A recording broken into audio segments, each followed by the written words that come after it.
Get a detailed score report by question, and it tells you what topic you're struggling in. So if number 1 was over geometry, and you notice that there's a trend, you're missing all the geometry questions, then you want to make sure that you're going back and you're studying or prepping, you're raising that score in geometry, but maybe you killed in algebra. Don't waste your time, right?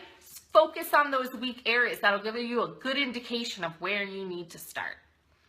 So after you do that, you want to take 2 tests. Our tests are $50, and they include obviously the test, the time, and the detailed score report emailed to you within a couple of days. So it's a great resource. Remember, we recommend taking at least 2, 1 of each, maybe even 3, but at least 2 practice tests. You can look up some of those questions online if you want. Practice SAT, practice ACT questions so that you can get a good indication of what to do. All right, so going through the ACT versus SAT, again, SAT, half no calculator section. ACT, all calculator and math, okay? SAT, 5 reading passages. ACT, only 4. That's another check mark, I feel like, in the ACT column, okay? So if I were to pick what test, again, this is just my opinion, I would choose the ACT. And for the reasons that I just explained. Calculator section, I think too many kids rely on their calculator to be able to take it away from them. I also feel like the SAT, when it redesigned itself, added so many word problems and lengthy problems. So math problems are now like almost paragraph formatted. So the kids are having to decode just to get down to what they want them to do in math. It's more of a reading passage. And I think that kids struggle with that a little bit because, one, it's something they're really not concerned with. It's not about Facebook, Twitter, Snapchat, Instagram, right? So they really have no concern. They don't really care. It's something that they're not interested in. But they're having to read this and decode it and figure out what kind of math they're wanting them to do and then do the math.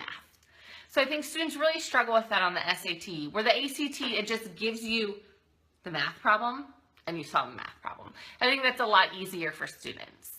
Okay, maybe students that really like to read are going to kill it on the SAT, and that's great. We all have strengths and weaknesses.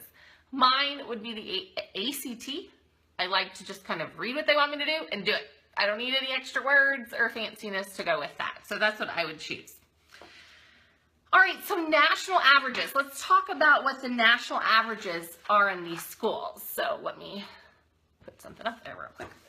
All right, so the SAT national average is a 543 in reading and writing, and in math, a 541 for an overall score of a 1083.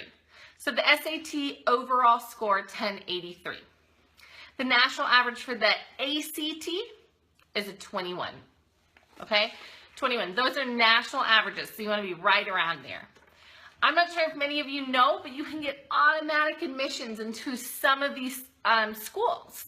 So they all have different requirements. Some of them require that you have a certain, your certain class percentage that you fall in, your class rank. Others don't. So you need to make sure whatever school you're interested in, you go on and you figure out that information. I've got a few of them here. Again, they can change from time to time, so you want to make sure that you double check this before you use that as this is your final say-all. But we'll start with A&M because that's the best school, the one I went to. So A&M, to get automatic admissions, you need a score of an SAT of 1360, an ACT of a 30. It does not say what your class rank is, so make sure if you want to go there that you see if there's a class rank also involved with that. The University of Houston, if you were in the top 11 to 25%, remember top 10% gets admitted in Texas. The top 11 to 25% to get automatically admitted to the University of Houston, you need an SAT score of a 1080 and an ACT of a 21. The top 26 to 50% for the University of Houston, an SAT of 1170 and an ACT of 24. UTSA, University of Texas San Antonio. If you are in the top 25% of your class, you do not need a minimum SAT or ACT score. Kind of nice. If you're in the second 25%, so from 25% to 50% of your class, you need an 1170 SAT and a 24 ACT to be automatically admitted to UTSA. Texas State, if you were in the first 25% of your class, you need an SAT of 1,000, an ACT of a 20.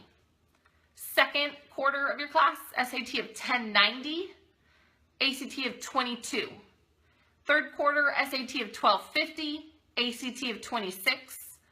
Fourth quarter, SAT of 1330, ACT of 29. And Texas Tech, automatically admitted if you're in the first quarter, SAT of 1180, ACT of 24. Second quarter, SAT of 1260, ACT of 26. Third quarter, SAT of 1290, ACT of 27.